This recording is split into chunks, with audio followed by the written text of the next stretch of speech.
वालेकुम अस्सलाम वालेकुम गाइस। उम्मीद है आप सब लोग खैरियत से होंगे।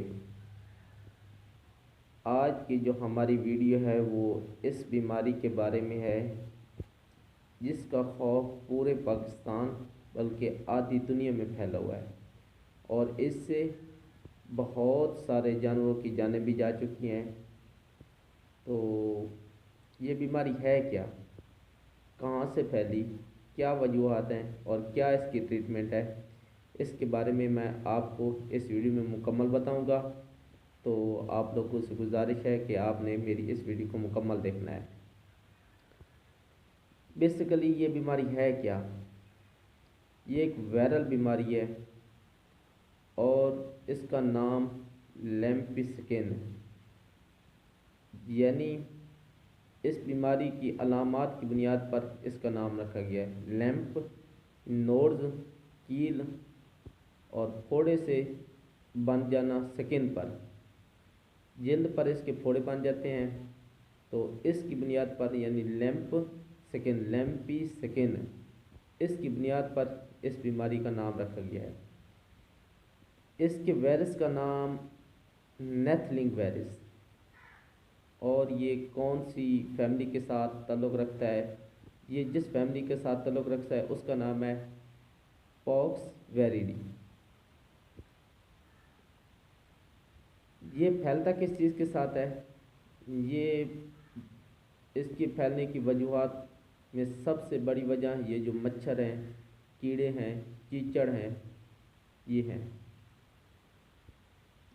जब ये मच्छर वगैरह एक बीमारी वाले जानवर को काटते हैं तो उसका खून चूसते हैं। उस खून में जो वायरस होता है वो अपने अंदर ले लेते हैं, अपने मुंह के साथ ले लेते हैं। फिर जब वो दूसरे किसी आम या सेहतमंद जानवर को काटते हैं तो उसमें ये वायरस इंजेक्ट कर देते हैं, जिसकी वजह से ये बीमारी उसमें भी चली जाती है और उसमें अपनी अलामत ज़ाहिर करनी शुरू कर देती है। तो इसकी अलामत में क्या क्या चीज़ हैं, कैसे पता चलता है कि ये वही बीमारी है? क्योंकि दूसरी एलर्जी वगैरह भी इसके साथ कनेक्ट करती हैं। तो जब ये वायरस अंदर दाखिल होता है और अपना काम शुरू करता है यानी ग्रो करता है, तो जिस्म की इम्यूनिटी को कमज़ोर करता है।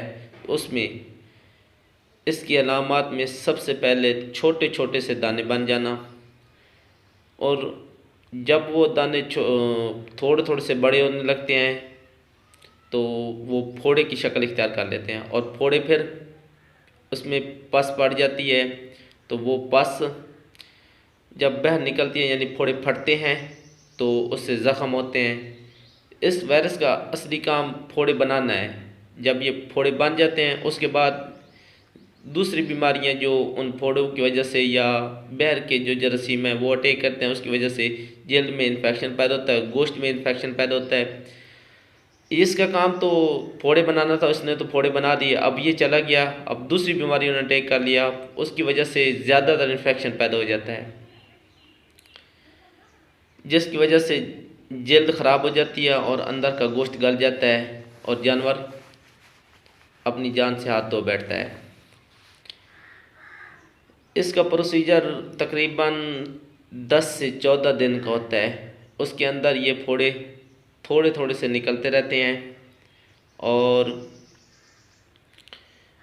कभी ख़त्म हो जाते हैं, कभी थोड़े से निकल आते हैं, कभी ख़त्म हो जाते हैं, कभी थोड़े से निकल आते हैं। तो इसके कोई मुकम्मल ट्रीटमेंट यानी 1 या 2 दिन की इसकी ट्रीटमेंट नहीं है। इसकी ट्रीटमेंट करनी भी है तो तकरीबन 13 से 14 दिन हल्की हल्की सी ट्रीटमेंट करते रहें। इसकी ट्रीटमेंट है क्या, कौन से इंजेक्शन इस पर काबू पा सकते हैं और इसका फैलाव भी रोक सकते हैं? सबसे पहले तो मैं उन जानवरों की ट्रीटमेंट बताऊंगा जिनको ये बीमारी हुई है, यानी जिनमें ये वायरस है और अलामत ज़ाहिर हो चुकी हैं, तो उसके बारे में मैं आपको बताऊंगा। इसमें क्योंकि ये एक वायरल डिजीज़ है, बुखार का होना तो लाजमी है, बुखार के साथ इसके जेल पर फोड़े से भी बने होते हैं। अगर हम इसमें हाई एंटीबायोटिक या हाई ट्रीटमेंट दें, क्योंकि ये तकरीबन 10 से 14 दिन का प्रोसीजर है, अगर हाई ट्रीटमेंट हम इसमें देंगे तो उसको, जानवर को, सिर्फ ये बीमारी नहीं बल्कि उसके जिगर पर, उसके मैदे पर, उसके और भी आर्गन पर इफ़ेक्ट करेंगे। तो इस बीमारी को ख़त्म करने से, जब ये बीमारी हम ख़त्म कर लेते हैं तो उसके किसी और आर्गन को नुकसान हो जाता है, क्योंकि इसका प्रोसीजर तो 13 से 14 दिन का है। जब इसकी अलामत ज़ाहिर हों, यानी छोटे छोटे से दाने नमूदार हों, तो हमें उसकी फ़ौरी से ट्रीटमेंट शुरू कर देनी चाहिए। हल्का सा एंटीबायोटिक यानी कोई भी पेन किलर हल्का सा हो, एनापायरिन वगैरह हो गया, एनाप्रोफिन वगैरह हो गया, जो भी हल्के से एंटीबायोटिक है ना, तो उसको इस्तेमाल करें। और हल्के हल्के से एंटीबायोटिक भी इस्तेमाल करें। पेनिसिलिन वगैरह हो गया या कोई और हल्का जेंटा वगैरह हो गया, वो हल्के से एंटीबायोटिक इसमें इस्तेमाल करते जाएं। साथ में एवरमेक्टिन ज़रूर लगाएं, क्योंकि एवरमेक्टिन का क्या रद्द-ए-अमल है और इसको हमने साथ में क्यों लगाना है। ये जो एवरमेक्टिन है, ये जल्द की जो बाहर से आने वाले जरासीम हैं उनको कंट्रोल करता है और जल्द की एलर्जी को भी ख़त्म करने में मामून साबित होता है। इसलिए एक डोज़ तो इसकी एक दिन लगा लें और दूसरी डोज़ इसकी 8वें दिन इस बीमारी के दौरान ज़रूर लगाएं। ये तो इसकी होगी ट्रीटमेंट। अगर इसका इन्फेक्शन ज़्यादा फैला हुआ है और आप लोगों को बाद में पता चला है कि ये तो वायरल बीमारी है, जिनमें ये बीमारी फैली हुई है और बहुत ज़्यादा इन्फेक्शन पैदा कर चुकी है, यानी उनके जो फोड़े हैं वो फट चुके हैं और उनमें पस पड़ चुकी है, तो उस वक्त हमें ये हल्की सी ट्रीटमेंट तो काम नहीं देगी। इसलिए हमें हाई एंटीबायोटिक और हाई किस्म की अद्वियात लगानी पड़ेगी, जिससे जिगर के ख़त्म होने का ख़तरा भी होता है और दूसरे आर्गन को भी नुकसान होता है। इसकी वजह से अब जब हम हाई एंटीबायोटिक लगा रहे हैं, उसके साथ ग्लूकोज का ज़्यादा से ज़्यादा इस्तेमाल करें। और दूसरी बात, जिस जानवर को ये बीमारी हुई है उसको दिन में तकरीबन 3 से 5 दफ़ा यानी बार बार नहलाते रहें और तोड़ी का कम से कम इस्तेमाल करें, खुश्क चारे का कम से कम इस्तेमाल करें। तो ये तो होगी उन जानवरों की ट्रीटमेंट जिनमें ये बीमारी फैली हुई है। और हमें अब आगे क्या इक़दाम करने चाहिए जिससे ये बीमारी आगे फैलाव से रोके। तो इसकी कोई मुकम्मल ट्रीटमेंट या मुकम्मल वैक्सीन वो तो अभी तक आई नहीं, लेकिन बेसिकली ये अफ्रीका से फैली है। तो अफ्रीका ने जो इसकी वैक्सीन बनाई है वो है तो अच्छी काबिल, लेकिन उसको अगर अफ्रीका वाली जो वैक्सीन है उसको मुकम्मल प्रोटोकॉल के साथ अगर लगाया जाए तो वो रिज़ल्ट देती है। यानी उसको ठंडे माहौल में और ठंडे वक्त में और जानवरों को नहला कर ठंडा करके लगाया जाए तो वो रिज़ल्ट दे रही है।